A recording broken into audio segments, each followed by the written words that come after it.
அனைவருக்கும் வணக்கம். நம்ம அரோடா கணிதம் சேனல்ல முந்தைய ஆண்டுகளில் கேட்கப்பட்ட போட்டித் தேர்வு கணக்குகள் பத்தி பார்த்துட்டு இருக்கோம். அந்த வரிசையில ஸ்டாஃப் செலக்ஷன் கமிஷன்ல 2014ஆம் ஆண்டு கேட்கப்பட்ட ஒரு மிக முக்கியமான கேள்வி. 15% மற்றும் 20% என்ற தொடர் தள்ளுபடிகளுக்கு சமமான ஒரே தள்ளுபடியின் மதிப்பு. 2 விதமான தள்ளுபடி தராங்க. ஒரு தள்ளுபடி என்ன? 15%. இன்னொரு தள்ளுபடி என்ன? 20% என்ற தொடர் தள்ளுபடிகளுக்கு சமமான ஒரே தள்ளுபடியின் மதிப்பு கேட்குறாங்க. ரைட்டா? நல்லா தெரிஞ்சுக்கோங்க. இந்த விதமான கணக்குல என்ன கணக்கு கால்குலேட் பண்ணணும்னா, தள்ளுபடியை நம்ம மைனஸ் குறியில எடுத்துக்கணும். இப்போ பாருங்களேன், 2 விதமான தள்ளுபடிகள் இருக்கா?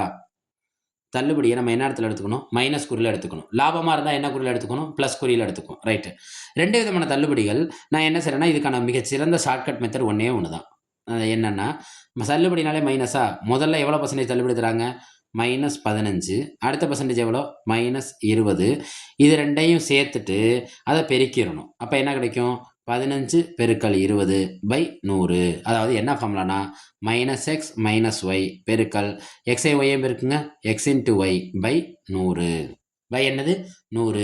ஏன் இங்கே மைனஸ் வராமல் ப்ளஸ் வருதுன்னா, 2 மைனஸை பெருக்கிறப்ப ஆட்டோமேட்டிக்காக இந்த XY என்னவாயிரும்னா பெருக்கல்ல ப்ளஸ்ஸாக மாறிடும். அங்கே என்ன குறி வராது? மைனஸ் குறி வராது. அதாவது ஒரே குறிகளில் இருக்க 2 விதமான 2 விதமான எண்களை பெருக்கும் பொழுது அவை 2 ஒரே குறிகளில் இருந்தால் கண்டிப்பாக நம்மளுக்கு என்ன குறி தான் வரும்னா ப்ளஸ் குறி தான் வரும். ரைட்டா? இந்த -15 -20 கூட்டுங்க, -35. இந்த ஒரு ஜீரோக்கு ஒரு ஜீரோ என்ன ஆயிரும்? கேன்சல் ஆயிரும். O2 2, I2 10.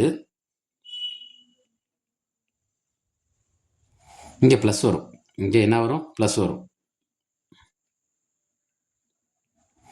ஓரஞ்சு 5, 3 5. அப்போ இங்கே என்ன கிடைக்குது பாருங்க, -35 +3. 2 ஒரே குறியா வெவ்வேறு குறியா? வெவ்வேறு குறி. வெவ்வேறு குறினா கழிக்கணும். கழிச்சு யாரோட குறிய போடணும்னா பெரிய எண்ணோட குறிய போடணும். 35ல் 3 போச்சுன்னா 32. யாரோட குறிய போடணும்? பெரிய எண்ணோட குறிய போடணும். நம்மளுக்கு கண்டுபிடிக்கிற இந்த விடை மைனஸில் இருந்தால் அங்கே தள்ளுபடியை குறிக்குதுன்னு அர்த்தம். அல்லது லாப நஷ்ட கணக்காக இருந்தால் நஷ்டத்தை குறிக்குதுன்னு அர்த்தம். விடை ப்ளஸ்ஸாக இருந்தால் லாபத்தை குறிக்குதுன்னு அர்த்தம். விடை ப்ளஸ்ஸாக இருந்தால் என்ன குறிக்குதுன்னு அர்த்தம்? லாபத்தை குறிக்குதுன்னு அர்த்தம். இங்கே விடை என்னவா இருக்குது? மைனஸில் இருக்குது. அப்போ தள்ளுபடியை குறிக்குது. எத்தனை சதவீதம் தள்ளுபடியை குறிக்கிறது? 32% தள்ளுபடியை குறிக்குது. அப்போ இதுக்கான விடைங்கிறது எவ்வளோ? 32%. விடை எவ்வளோ? 32%. 2 விதமான தொடர் தள்ளுபடிகள் இருந்தால் 2 விதமான தள்ளுபடிகளுக்கு நம்ம மைனஸ் குறி எடுத்துக்கணும். -2ஐயும் பெருக்கிறப்ப ஆட்டோமேட்டிக்காக என்ன குறி தான் வரும்னா ப்ளஸ் குறி தான் வரும். இப்போ நம்மளுக்கு விடை என்ன? Option B. Option B. நம்ம அரோடா கணிதம் சேனலை லைக் பண்ணுங்கள், சப்போர்ட் பண்ணுங்கள், ஷேர் பண்ணுங்கள், உங்கள் ஃப்ரெண்ட்ஸ் அண்ட் ஃபேமிலிக்கு ஷேர் பண்ணுங்கள். நன்றி.